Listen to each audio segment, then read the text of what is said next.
Hi, I'm Lou Ann Hunt, and welcome to a red-hot July edition of Lynchburg 360. Ordinarily, college campuses can be pretty quiet in the summertime with all the students gone. But here at Liberty University, things are going to be hopping during the month of July. That's when Liberty will play host to the Virginia Commonwealth Games, which is coming to Lynchburg for the first time in its 27-year history. Steve Smallshaw met up with the organizers of the Games, who say there will be something for everyone to enjoy. Tell me a little bit about the history of the Commonwealth Games. Well, we are going into our 27th year. We are Virginia Amateur Sports, and for the first time, we're headed to Lynchburg. So we're going to be here for the first time and for the next 5 years at Liberty University. And we're going to have 65 sports, over 10,000 athletes. So it's going to be a big event coming here to Lynchburg. For someone who's not familiar with the Games themselves, it's almost like a state Olympics, kind of. It is. We're known as Virginia's Olympics, and we are modeled after the Olympics. We have the bronze, silver, and gold medals that you can earn. Our opening ceremonies is modeled after the Olympics, where you march in the parade of athletes with your team. And we also have an Olympic speaker that will be here to motivate our athletes and to really encourage them to dream big and to have that Olympic feel. Give us an idea of the kind of range of sports that will be a part of this. We have all kinds of sports, everything, you name it, we have it. Individual and team sports. We have, our biggest sport is basketball. We should have over 120 teams participate in that. Youth soccer, indoor soccer. We have swimming, bowling, softball, baseball, tennis, track and field, bubble soccer. We're going to have bubble soccer for the first time. We have 15 new sports this year. Wow. So that really shows how the Commonwealth Games sort of adapts to the current times. Absolutely. If it's a sport that is popular, such as lacrosse has really taken off, we will have that in our games. And our athletes love being able to compete against other athletes across the state, not just in their area, but across the state. And these athletes are folks who maybe have had some degree of success, maybe at the high school or the college level, and are still playing and still want to compete? Actually, about 74% of our athletes are 18 years and younger, so it's a lot of young folks, and they any age or ability level can play. So we have a 5-year-old track and field to a 92-year-old swimmer. So wow. Anybody can participate, and we just encourage anyone. The only event that we have where you have to try out and you have a level of success already is our All-Star High School Baseball. And you actually have to try out across the state. There's 4 regional teams, and they come and compete. It's a showcase, and we'll have about 75 pro and college scouts there that weekend. That's a wide range from 5 to 92. That really is very inclusive. It is, absolutely. I mean, we encourage everyone to get off the couch, to stay healthy, to train. That's what we're all about, is health and fitness. And competition. And competition, absolutely. Competition. Okay. A little bit more about the move from Roanoke to Lynchburg. It had a long, good history in Roanoke, but change is also good sometimes. Absolutely. The resources here in Lynchburg, and especially at Liberty University, it gives our athletes the opportunity to compete on D1 facilities. Liberty has opened their doors to us, and the support that we have with the volunteers and the staff and everyone here at Liberty and in Lynchburg has just really shown a lot of support. They're excited about the games. They want them to be successful. And so I think that it's going to be just an incredible year of growth and expansion for us. How big of an economic shot in the arm will this be for the city itself? It's going to be anywhere between $3 and $4 million. People are going to be coming in on Thursday or Friday and staying the whole weekend. They're going to stay in the hotels. They're going to shop. They're going to eat. So they're going to be here, and hopefully Lynchburg is going to show them how awesome they are and come back again and again. And because our athletes are so young, they're bringing mom and dad and sister and family. So you're not just bringing one person, you're bringing the whole family, which is great. And Liberty itself, the campus here really has almost everything within a mile or so. It's amazing. In the past, our sports have been spread out all over the place. So as a staff of 4, it's challenging. We have over 1,000 volunteers and interns, but it's been hard for us to actually be spread out, to be in a lot of different areas. Every church and school and place that we can have an event, we do. But here at Liberty, we have everything. It's going to be more of an Olympic Village type feel. There's so many more things that we're able to do here because of the resources and what they're offering to us. So for the casual observer in Central Virginia, what's the message to get them to come on out and watch some of this?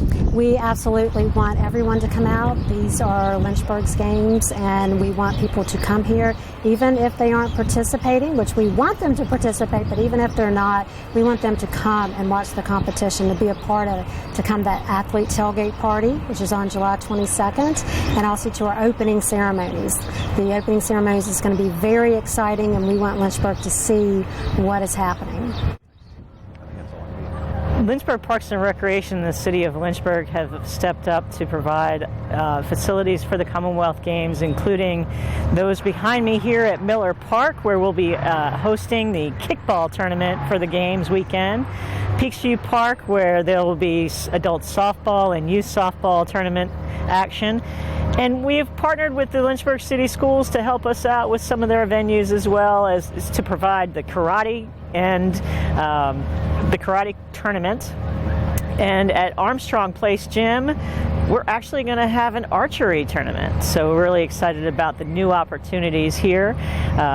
We have a new sport here in Lynchburg that's been really exciting, and that's bubble soccer. And that new sport has actually been accepted into the Commonwealth Games and will be played at Lynchburg City Stadium. So we're really excited about the games. It's almost like getting that game into the Olympics. Yes, it's a very exciting opportunity for us and for that sport and the growth here in Lynchburg that has been well received by the community, and everybody is having a great time playing. Last month, we introduced you to a downtown artist who is keeping the art of making stained glass alive. We continue our conversation with Jack Glenn as he shows us a different technique of putting together stained glass panels.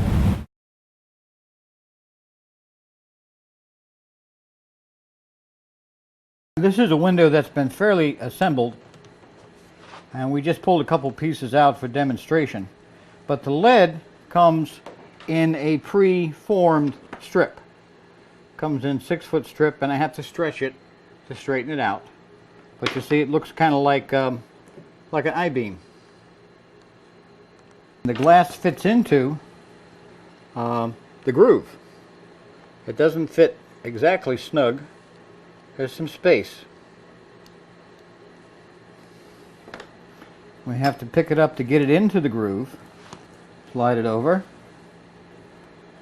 In the case of the edge here, I have to mark it actually with a little scratch with a blade. These are called lead dikes. They're specially made to cut lead.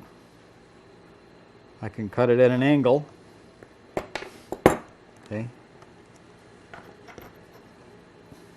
Insert the piece. The next piece. Okay.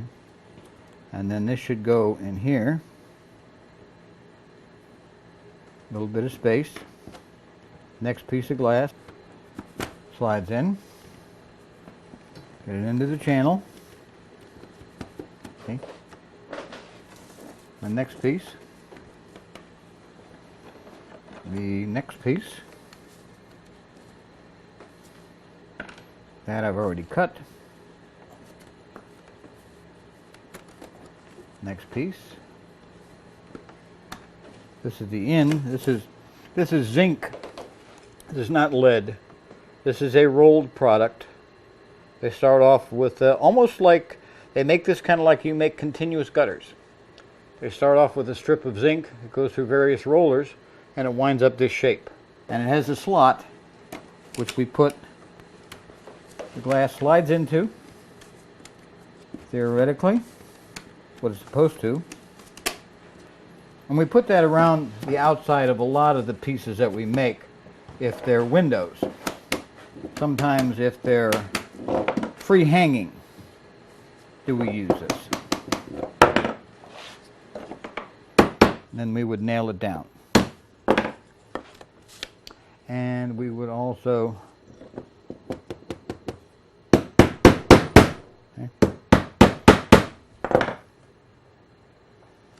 The next step is to solder it.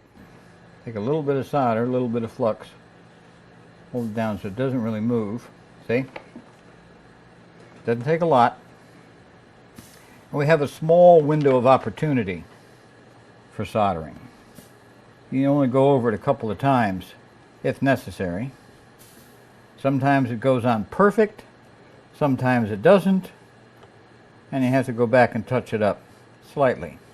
But like I say, we only have a small window of opportunity in which to correct anything that needs to be corrected. The lead will hold the heat. Eventually, it will melt. And once it melts, we really don't have any way to rebuild the channel that has disappeared because I melted it. We're not in danger of inhaling molten lead. It will melt it, but not immediately. We're more in danger from the smoke that comes off of the flux. Now, we do have fans going in the shop, so it blows it around. Okay? These are almost perfect, so.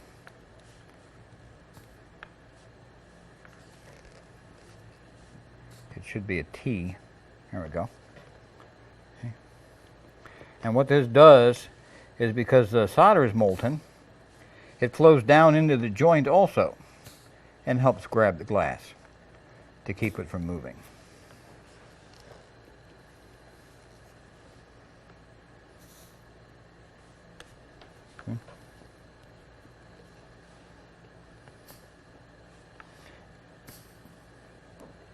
And I would do this over the entire window. Everywhere there's an intersection is where it gets soldered.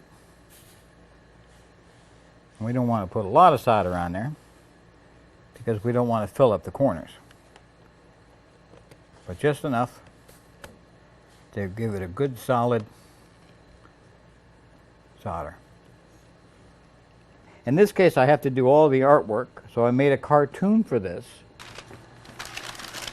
Made for a gentleman, he ordered, this is the second one, and this is the cutting pattern. All pieces of paper that I would lay on top of the glass and cut around it.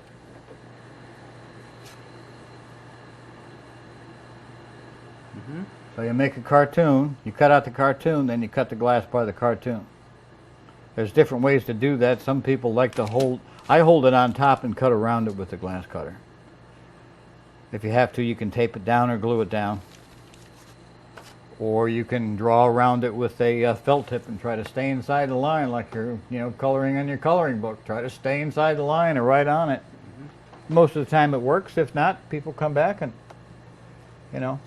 I don't mind giving advice or giving a little demonstration to people if they're having a hard time with whatever operation.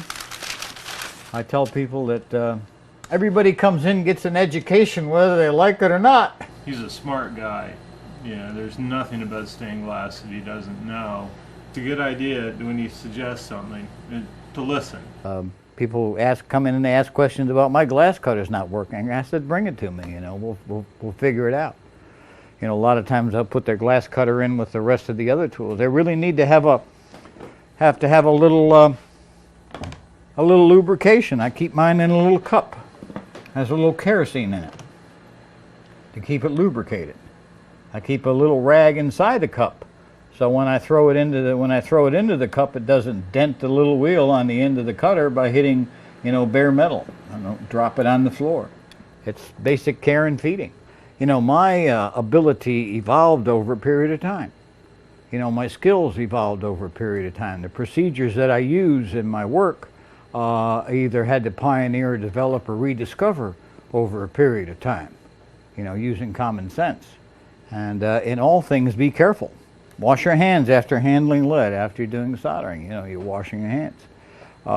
Have plenty of ventilation, plenty of Band-Aids. Care of your tools, and they usually won't let you down. Drink up, Lynchburg. It's not what you might think. That's the slogan of a new project to install a water fountain in the downtown area. But this isn't going to be just your regular ordinary fountain. Campaign organizers want it to be a work of art. Got an idea for a design? Here's how you can get involved. We're looking for proposals for a drinking fountain located on Main Street near the Academy. We're looking for artists to submit their design and costing of a drinking fountain located near the Academy at Main Street. The idea came actually from Ann Nigon with the City of Lynchburg. While the streetscape project is happening, this is the perfect opportunity to not just add form but also function in form of the drinking fountain, which would be an artistic display at the same time usable for people and hopefully dogs. We hope that somebody would incorporate perhaps a dog drinking bowl as well. Lynchburg has a tremendous amount of artistic talent. Thanks to the Arts and Cultural District, we can actually see a lot of it right here. The Love statue, for example. Then we have the bike racks, which were installed by the James River Council for the Arts and Humanities. We also have around the Bluff Walk, you can see a lot of really beautiful public art. So this would be another addition to the whole project, another piece of public art and at the same time functional as a drinking fountain. So we would like to have all submissions to come in by September 15th. Please keep in mind, we would like to see a creative design as well as the costing of it and a time proposal. We ask all artists to please read the fine details. I know that's difficult at times, but there is a limitation on size because it is on the sidewalk. And a panel of representatives of the Arts Council, creative people, and the City of Lynchburg will review all proposals and choose from there. You know, we have in the last few years, you've really seen changes downtown in the acceptance and even the encouragement of public art. And this is just another addition for this project. And you know, downtown Lynchburg is very vibrant. And if you think about it, today it is very important to have a vibrant arts and cultural district because it adds to the quality of life. It attracts companies as well as people to move to the area, to live here, and to enjoy themselves. Good news! Friday Cheers is coming back to the riverfront in downtown Lynchburg. Here's a look at the kind of entertainment they've got lined up for this summer.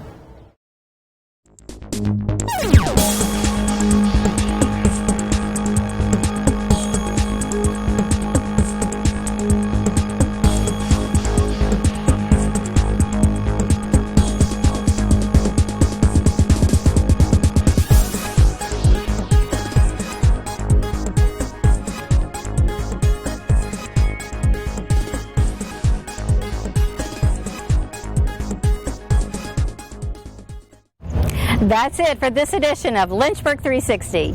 From fireworks to festivals, from playgrounds to picnics, there's never a better time than summer to get outside and enjoy the view.